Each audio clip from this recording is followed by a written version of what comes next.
नमस्कार दोस्तों, मैं अजय जैन आप सबका फिर से मेरे इस लिव विद वास्तु चैनल में स्वागत करता हूं।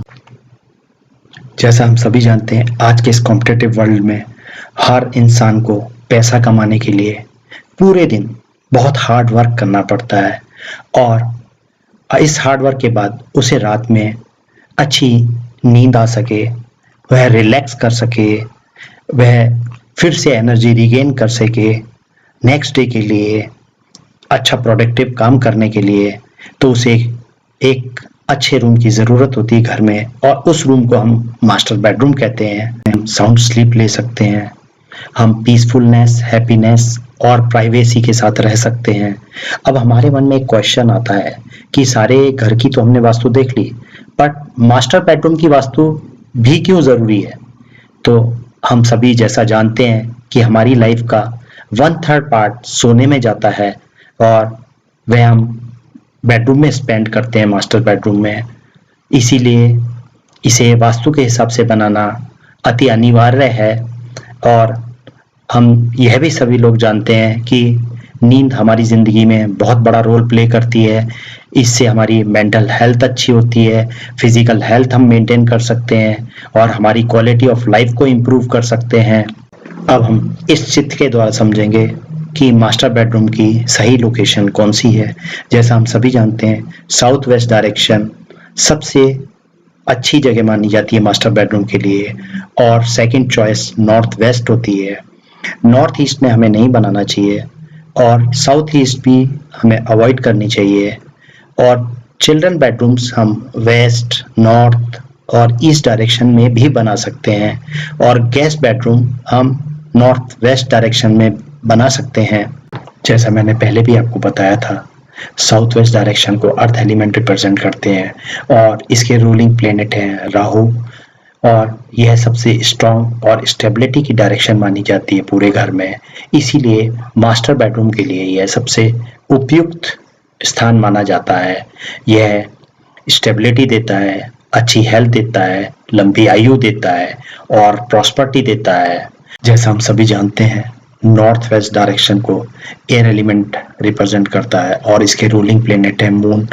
यह डायरेक्शन हमें अच्छी क्रिएटिविटी देती है, लक देती है और अच्छा सोशल सर्कल भी देती है। इसीलिए इसे एक अल्टरनेटिव ऑप्शन माना जाता है मास्टर बेडरूम के रूप में। और यदि हमारे पास already master bedroom south west corner में है, तो इस तरीके के बेडरूम को जिस घर में कोई भी मैरिजेबल डॉटर है उसे देना बहुत ही उपयुक्त माना जाता है। उससे उसे शादी के लिए अच्छी अपॉर्चुनिटीज मिलती है, और इस तरीके के बेडरूम को हम गेस्ट बेडरूम के रूप में भी यूज़ कर सकते हैं। जैसा हम सभी जानते हैं, नॉर्थ ईस्ट कॉर्नर यह घर में सबसे ऑस्पिशियस कॉर्नर माना जाता है और इसके रूलिंग प्लेनेट होते हैं बृहस्पति देवता। इसीलिए यह पूजा रूम के लिए सबसे उपयुक्त जगह मानी जाती है और लिविंग रूम के लिए भी अच्छा माना जाता है। बट मास्टर बेडरूम के लिए यह स्थान उतना उपयुक्त नहीं माना जाता है, और यदि हम मास्टर बेडरूम इस दिशा में बनाते हैं तो यह हमें हेल्थ संबंधी प्रॉब्लम दे सकता है, वेल्थ संबंधी प्रॉब्लम दे सकता है, और यदि घर में मैरिजेबल डॉटर है तो उसकी मैरिज में डिले हो सकता है, और घर में बच्चे भी पेरेंट्स को डोमिनेट कर सकते हैं। हम सभी जानते हैं, साउथ ईस्ट डायरेक्शन को अग्नि देवता रिप्रेजेंट करते हैं और इसके रूलिंग प्लेनेट होते हैं शुक्र देवता। इसीलिए यह स्थान किचन के लिए सबसे उपयुक्त मानी जाती है। इस दिशा में मास्टर बेडरूम उतना अच्छा रिजल्ट नहीं देता है। यह हमें हेल्थ संबंधी प्रॉब्लम दे सकता है, ब्लड प्रेशर जैसी बीमारी आ सकती है, डायबिटीज जैसी बीमारी आ सकती है, और कॉन्फ्लिक्ट उत्पन्न करता है हस्बैंड वाइफ के रिलेशनशिप्स में। इसीलिए इस कॉर्नर का रूम मास्टर बेडरूम नहीं बनाना चाहिए। अब यदि हमारा बेडरूम नॉर्थ ईस्ट कॉर्नर में है तो इसके नेगेटिव इफेक्ट को हटाने के लिए हमें अपना रूम शिफ्ट करना ही सबसे अच्छा है साउथ वेस्ट डायरेक्शन में। और यदि हमारा master bedroom south east direction में है और किसी कारणवश हम इसे शिफ्ट नहीं कर सकते हैं, जैसे कि कभी कभी घर में बड़ा लड़का होता है, उसकी शादी होती है, वह रहता है और साउथ वेस्ट में उसके पिताजी रहते हैं, तो ऐसी हालात में सबसे अच्छा तरीका है कि उनके जो बेड है उसे साउथ वेस्ट क्वाड्रेंट में रख दिया जाए। अब हम समझेंगे चिल्ड्रन बेडरूम किन दिशाओं में बना सकते हैं और उसके क्या क्या फायदे हैं।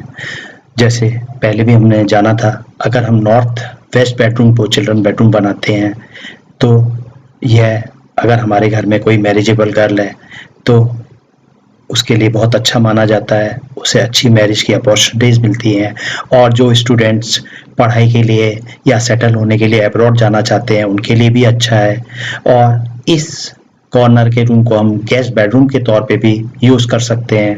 अब यदि चिल्ड्रन बेडरूम नॉर्थ डायरेक्शन में है तो वह इस तरीके के स्टूडेंट्स के लिए अच्छा है जिन्होंने अपनी स्टडीज़ कंप्लीट कर ली है और नया करियर शुरू करने वाले हैं।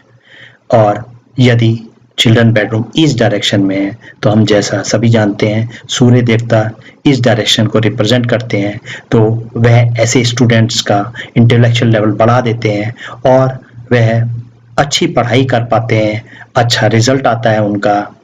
और यदि चिल्ड्रन बेडरूम वेस्ट डायरेक्शन में है तो यह ऐसे स्टूडेंट्स के लिए अच्छा है जो कि कॉम्पिटिटिव एग्जाम्स की तैयारी कर रहे हैं। टिप है, unmarried girls should always be given northwest direction bedroom. They should never be given southwest direction bedroom as that delays matrimonial opportunities. जैसा मैंने पहले भी आपको बताया था, यदि किसी भी घर में मैरिजेबल डॉटर है तो उसे हमेशा नॉर्थ वेस्ट डायरेक्शन का बेडरूम ही देना चाहिए, उसे कभी भी साउथ वेस्ट डायरेक्शन का बेडरूम नहीं देना चाहिए। इससे उसे मैट्रिमोनियल अपॉर्चुनिटीज़ में डिले हो सकता है, उसकी शादी में अड़चनें आ सकती हैं। इसी के साथ आज का यह सेशन का मैं अंत करता हूं। यदि आपको अच्छा लगा हो तो आप इसे लाइक कीजिए, सब्सक्राइब कीजिए और अपने दोस्तों के साथ शेयर कीजिए। आपको वास्तु संबंधी कोई भी क्वेरी हो तो मेरी पेड सर्विसेज अवेलेबल है, आप मुझसे कांटेक्ट कर सकते हैं। नेक्स्ट सेशन में हम फिर मिलेंगे। मास्टर बेडरूम में हर चीज़ वास्तु के हिसाब से किस तरीके से रखी जाए उसके बारे में जानेंगे। धन्यवाद दोस्तों।